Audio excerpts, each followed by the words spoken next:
Hello, good day. This is Jade again from Custard Chicken Breeding Farm and Lex Genetics. So, ito yung ating hen na yung kanyang marking ay Austral Orp. Pero, puti siya, no? So, syempre, nagkamali tayo sa breeding nito, no? Pero, pinaglaruan na lang natin. Sinabay na lang natin.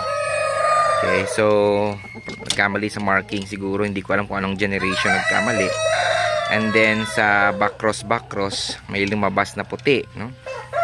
So ayan. Ngayon siya na yung ginagawa nating breeder for for ating white Austral Orp.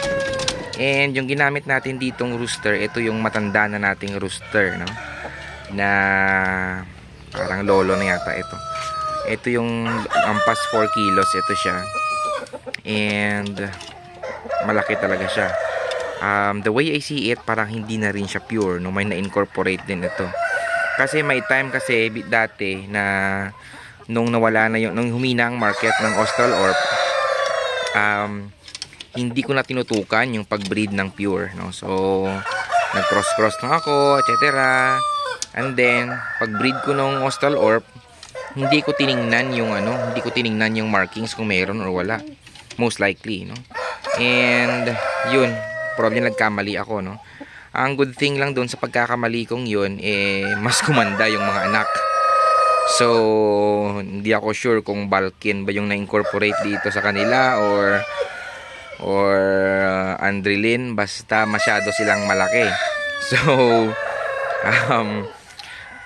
yun, no? So we're thankful na lang, no? Ang problem ko lang dito sa rooster na to, medyo nananakit, no? So makita mo hindi talaga siya pure, no? Merong red sa kanyang hackle banda.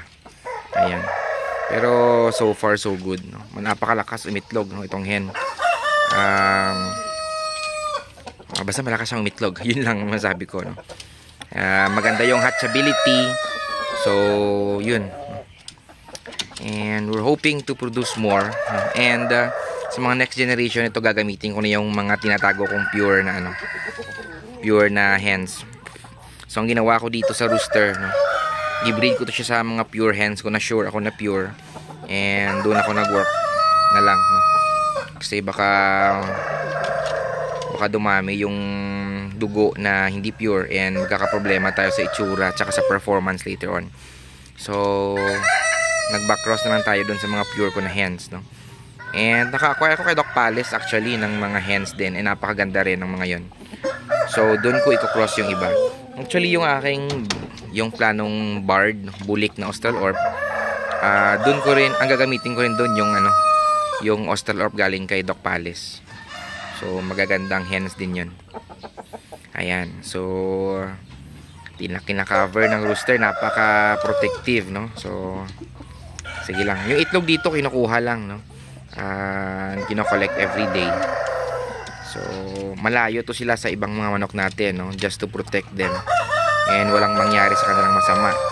Kung makikita nyo, meron pa nga silang mosquito net, no? Ganon ka paranoid yung tatay ko dito, no? So takot na takot sa malaria, etc. So naka mosquito net doon. Dito sa kabilang side walang mosquito net. I don't know what happened. So yan. So far healthy itong mga to. Hindi sila ganoon ka-prone sa malaria compared dun sa mga orientals natin na grabe, nakakainis na talaga. 5 months na mamamatay pa, no? So parang I don't know. Yun lang. So this is Jade again for Custard Chicken Breeding Farm and Lex Genetics, and good day.